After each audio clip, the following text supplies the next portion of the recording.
lafdin. Setiap lafaz lam yahtamil tidak mencakup ghairu tolak selain tolak. Jadi lafaz ini hanya digunakan untuk ya, tidak digunakan untuk yang lainnya. Ya, lam yahtamil ghairu at-talaq. Apa itu lafaznya? Wa huwa salasatu alfaz. Itu ada 3 lafaz. At-talaq yaitu tolak, firaq bisa, saroh juga saroh. Ya. Tolak, wal firaq, was saroh. Wa masytuqa minha, dan apa-apa yang diambil dari minha dari kalimat tersebut. Ya. Mushtaqnya ya. Dari tolak jadi apa? Tolik ya. Atau yang lainnya. Kaqaulihi, seperti ucapannya suami ya, si Z contohnya yang mengatakan sama istrinya tolak tuki katanya. Wa anti mutallaqa. Itu. Mutallaqa ya. Terambil dari kalimat kita kan, dari apa? Dari tolak, dari lafaz tolak, mutallaqa. Au talik. Atau manggil istrinya. Ya tolik juga. Ya pakai suami istri namanya tolik. Ya ada seorang suami manggil istrinya yang namanya tolik. Ya tolik, tolak. Coba lihat di buku ya, kita cari. Atau Zaid mengatakan sama si Faraq tuki, au anti mufaragah, au sarrah tuki, au anti musarrahah. Kayak itu semua. Ya, itu semua lafaz-lafaz sorry. Jika seorang suami mengatakan seperti itu, ya, maka dikatakan apa? Lafaznya apa? Sorry, langsung jatuh tolak. Ya. Atau bahasa Indonesia aja. Oh, bahasa Indonesia. Bukan, kata cerai. Nah, wa amma lafzul khulu, dan ada pun lafzul khulu. Lafaz khulu. Wal mufada, lafaz mufada ini buat apa ini? Lafaz yang digunakan untuk mentolak menggunakan apa? Imbalan. Ingat ya tadi? Fadaituki, ya, au khala'tuki. Itu kan lafaz yang digunakan untuk mentolak menggunakan imbalan kan? Kalau seumpamanya lafzul khulu wal mufada itu sorry enggak usah fahuma, maka keduanya sorihani merupakan lafaz sorih. Tapi kapan? Inda qara ma'huma al-mal. Jika dia menyebutkan bersama dengan kedua lafaz ini al-mal, harta. Contoh dia ngomong khala tuki bi alf gitu ya. Ya, ada menyebutkan mal kan di situ. Maka sorry. Jadi kan kalau disebutkan sama harta, maka itu lafaznya apa? Sorry. Sorry itu apa? Jatuh, jelas itu lafaznya tolak. Au nawahu. Atau cuma dia niat, dia enggak menyebutkan tolak tuki, tapi dia niat dengan apa? Mal, ada niatan di hatinya menyebutkan mal. Sorry. Ya. Bisa difahami? Menyebutkan harta atau dia ada niatan menyebutkan harta. Ya. Ngomong khala tuki. Di hatinya dia mengatakan apa? 1 juta. Di hatinya, paham enggak? Sorry juga itu. Lafaznya jelas itu buat tolak. Wa illa, tapi kalau seumpamanya dia tidak menyebutkan apa? Tidak menyebutkan harta, tidak menyebutkan, tidak ada niat dan tidak menyebutkan mal, maka fakinayatan. Maka lafaz tolaknya di situ dikatakan kinayah. Lafaznya kinayah. Apa kinayah? Yaitu hukumnya seorang mentolak dengan tolak kinayah. Gimana? Kalau dia niat tolak, jatuh. Kalau dia nggak niat, contoh seorang apa? Seorang suami mengatakan sama istrinya, pulang kamu ke rumahmu, pulang kamu ke rumah bapakmu, ibu dan ibumu. Lafaz ini mencakup tolak nggak? Hanya mencakup tolak apa tidak? Enggak, bisa mencakup orang, bisa mencakup yang lain. Bisa saja ini mencakup kalimat ini cuma nyuruh pulang aja, nggak mentalak. Begitu namanya lafaznya apa? Kinayah. Kalau dia melafazkan lafaz kinayah yang seperti ini, kalau ada niatan, ada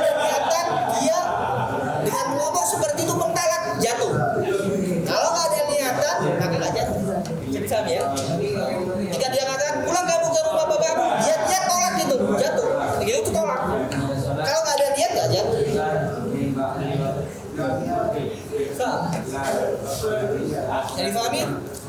Nah, tasghala fi zubat wa kullu lafdin li firaqin ihtamal fa huwa kinayatun bi niyatin. Setiap lafaz ya ihtamal li firaqin, yaitu mencakup firaq dan selainnya, selain firaq, maka itu dikatakan kinayah. Hasala bi niyah, ketika ia niat jatuh. Paham ya? Kinayah tolak, yaitu lafaz kinayah. Apa lafaz kinayah? Kinayah tolak ia kullu lafdin, setiap lafaz ihtamal tolak, mencakup tolak wa ghairahu, dan selain tolak. Itu saya bilang tadi, lafaznya ini bisa menjurus ke tolak, bisa menjurus kepada yang lain. Ya, menjurus ke tolak dan bisa menjurus ke yang lain. Kaqauli, seperti perkataan seorang suami li zaujati kepada istrinya, ilhaqi bi ahliki. Apa ilhaqi itu? Ikutlah kepada keluargamu. Atau contoh lafaz kinayah, lasti li zaujatin. Ya. Apa itu lastali ya? Ya, lastili bi zaujatin. Kamu bukan istri li untukku. Itu enggak sorry. Kau bukan istri untukku. Kamu bukan istri untukku. Contoh lagi, lafaz kinayah, habluki ala gharibiki. Itu hamilmu ini ala gharibiki, pada orang lain. Orang ya, orang asing. Atau mengatakan apa? Anti bain. Kamu tuh bain, pakai lafaznya bain. Anti bain, farogo begitu. Anti bain diomongin anti bain. Bain itu kan terpisah sih makanya. Bana ya bini apa? Terpisah. Dia tapi lafaznya anti bain. Kinayah. Bisa terlepas apa? Terlepas dari tali, bisa terlepas dari apa? Lakin tolak, untuk tolak. Nah, kinayah. Lakin tolak. Ana minki tolik. Ya, ana minki tolik. Ya, kinayah. Wa ma asbaha dari, dan lafaz-lafaz yang serupa dengan itu semua lafaz-lafaz kinayah. Ya, semua itu lafaz-lafaz. Cara hukumnya fasarih, adapun lafaz sharih yaga bihi talak, ya, maka jatuh bihi dengan lafaz sharih tadi. Apa yang jatuh? At-tolak. Tolak tersebut sawa nawa bihi tolak amla, sekalipun dia niat tolak atau enggak niat tolak, lafaz itu terucap, ya, lafaz itu terucap, ya, seperti dia Zaid mengatakan sama istrinya tolak tuki, sharih enggak? Jatuh. Karena enggak ada niatan tolak, jatuh tetap. Karena lafaznya jelas. Atau dia ngomong terjemahannya, mu'tabar terjematus sharih, ya, terjematus tolak. Apa terjemahnya tolak? Cerai ya. Terjemahnya tolak sharih. Kalau ada seorang laki-laki, suami mengatakan saya ceraikan kamu, ya, jelas ya ini sorry. Oh, anak ada niatan tolak. Makanya fasari jaga biar tolak sawa nawa biar tolak amla. Illa kecuali idza arada hikayata kalami ghairihi, kecuali jika dia menginginkan, ya, berkeinginan, ya, hikayah, menceritakan kalamnya orang lain. Kayak Ustaz tadi contoh ini, Zaid mengatakan kepada istrinya talak tuki. Ya, Zaid mengatakan sama istrinya, kan lafaznya dia Ustaz talak, kan enggak. Menceritakan apa? Ya, seseorang apa?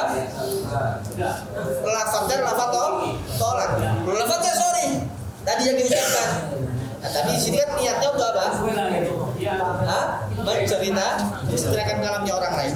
Atau taswirul fagih, ya, ditolak atau untuk menggambarkan al-fagih, orang yang fagih. Contoh tolak kayak apa sih? Seorang fagih mau menceritakan gimana sih lafaz sore itu, gimana dia ceritakan, ya ungkapkan, ya lafazkan lafaz sore itu gimana, jatuh itu dia tolak istrinya, enggak, ya cuma. Tapi syuf as-salaf, mereka orang yahtatu dalam bahasa ini, mereka walaupun sore dia nggak mengucapkan, ya bacaan sendiri juga ya, takut borong apa dia walaupun aslinya nggak jatuh, tapi mereka lebih mengerti ya. Jadi besok kalau kalian mengajar nggak usah ngebutan, nah ini baca sendiri dah ya, lebih ngati-ngati.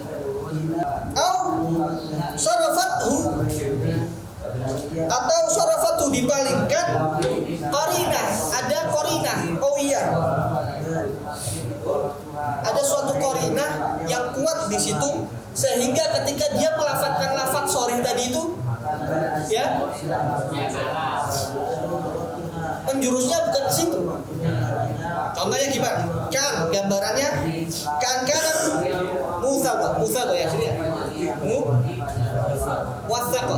Kan kanat muwasagatan. Ya. Gambarannya seorang perempuan itu dia terikat. Kemudian apa? Fahalla bisaqaha. Bisaqaha. Apa itu? Fahalla wasaqaha. Kemudian dia suaminya melepaskan wasaqaha, ikatannya. Wa qala lahal an. Kemudian suaminya, ya, mengatakanlah kepada si istrinya al-an, ya. Suami tadi mengatakan al-an tolak tuki, dia mengatakan itu. Nah, tolak tuki itu maknanya apa? Melepaskan. Dia mengatakan tolak tuki bersamaan keadaannya dia lagi sedang melepaskan ikatan pada si istrinya. Soalnya si istrinya sebelumnya terikat. Ya, kemudian suaminya melepas ikatan tersebut. Setelah itu dia ngomong, sekarang kamu terlepaskan. Al-an tolak tuki. Maksud dia mau ngomong itu, paham? Artinya tolak tuki kan, aku melepaskan. Qasidan, si suaminya ini qasidan bertujuan atlak tuki minal wasa. Maksudnya dia bertujuan gini, aku lepaskan dirimu, atlak tuki, aku lepaskan dirimu minal wasa, dari apa? Dari ikatan. Falayatu, maka tidak jatuh tolaknya. Loh, kan lafaz sorry. Nah, ini dikecualikan. Ini dikecualikan. Bisa difaham ya? Itu ada berapa gambaran lafaz sorry itu tidak jatuh ketika dia aroda hikayata kalam ya ghairi. Ketika dia mau menceritakan kalamnya orang lain. Yang kedua, ketika dia apa? Taswir al-fagih, seorang fagih mau menggambarkan lafaz tolak yang sorry. Yang ketiga, ketika ada qarinah qawiyah, ya, ketika ada qarinah qawiyah maka tidak jatuh sekalipun lafaz itu lafaznya. Contoh taswir al-fagih itu ya. Contoh. Ini baca aja tuh di. Ini baca apa? Sebelumnya. Ini baca lafaz taswir al-fagih di isyarat. Saya pula min hadirin indahu minat tolaba min soro'ihi tolab imro'ati tolek. Ya, dia mengatakan seperti itu. Jadi lagi ngajar nih. Dia lagi istri. Dia contoh kata apa? Imro'ati tolek. Imro'ati ya nanti. Ini yang kata apa? Imro'ati tolek. Artinya apa itu?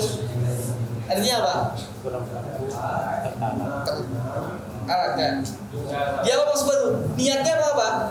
Gambar enggak apa-apa. Cuma hati-hati, Pak. Mengerikan ini omongan itu. Hah? Iya enggak? Walaupun enggak apa-apa. Tapi hati-hati. Nah, seperti umpamanya dia, tapi kan dia nggak punya istri kan, kalau di satu sekarang.